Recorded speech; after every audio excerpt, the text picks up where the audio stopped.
3 out of 3 as well. Let's go. Let's go. Let's see if our last week's commentator can conjure up something against Wesley. So yeah, that's my theory, that commentary makes you better as a player. So let's see if Eric can back it up. Wow, we have a center game, a really rare guest at the top level of chess nowadays. This has always had a dodgy reputation for White. I think you only really play it in blitz against a fellow grandmaster. The black bishop comes out now, the black king castles, and White's going to castle the other way. Yeah, creates a really unbalanced position, which favors, well, either side winning, I suppose. But it's a tricky opening. You should know your stuff to play this, indeed. And yeah, I have struggled quite a bit myself against this opening. Yeah. Wesley So hasn't been playing too many Title Tuesdays, so the reason why he's doing well on the Champions Chess Tour leaderboard is that he made it to the quarterfinals of the Speed Chess Championship.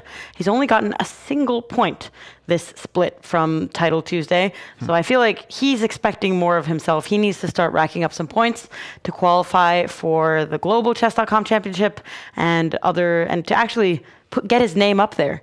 So important that he's also starting to play. I also saw that he was announced to play the Norway Chess Tournament here in Oslo in June. So that's going to be fun to see him back at top level chess. Yeah, he's had a bit of a dip recently, Wesley. So he was always in the finals of these tournaments, always neck and neck with Magnus, always pushing the very best to the limit. But it feels like, lately, just not quite as consistent as he used to be. In the meantime, pawn storms for both players. G pawn going, the A pawn going. It feels like White may be slightly quicker, but big moment for Eric. Does he put his knight on the edge of the board, block things up, but risk having a bad piece? Maybe that was best. Going back feels like it gives White an extra tempo. There we go. The attack blocked, and the H pawn's soon going to make an entrance. Yeah. There's also like bishop c4, perhaps. Yeah, definitely on the cards. So you need to have some sort of attack in such positions because, I mean, both players are just trying to open up files for their rooks against their opponent's king. But it seems that everything stopped on the queen side now. But White is marching on, and Wesley playing really fast as well. Okay, Eric sacrificing a pawn, trying to create some sort of attack or open files at least. Would you guys take that pawn? Yes.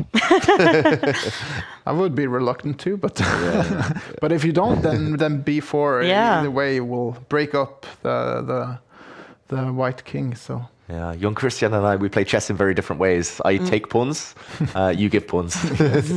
You go for checkmate, which is always a fun way to play. And actually, I think it was a good practical decision from Eric. As you said, the open b file now gives counterplay if the white bishop ever steps out the way. And this pawn will hang.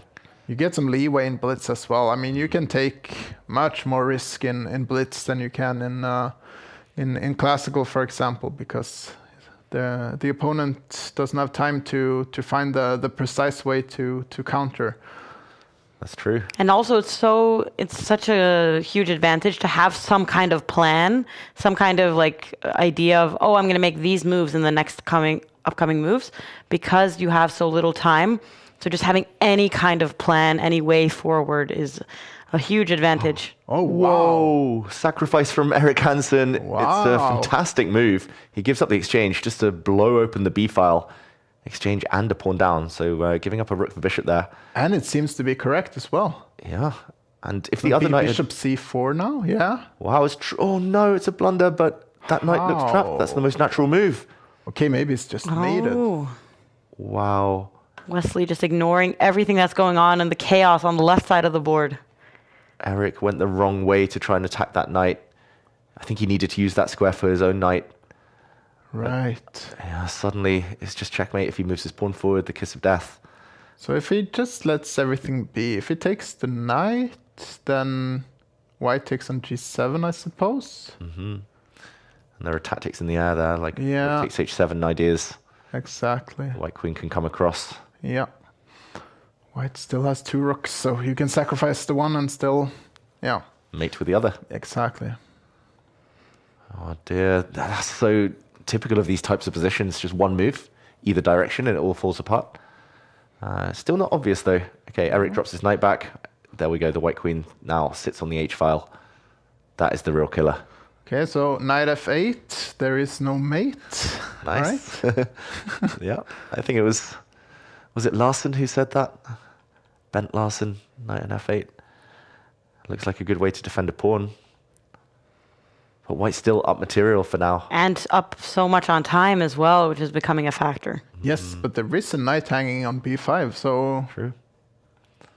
And that pawn is that knight is not gonna go away anytime soon. So if you can delay the mate or stop the mate rather, then the time is gonna be the factor in this as well.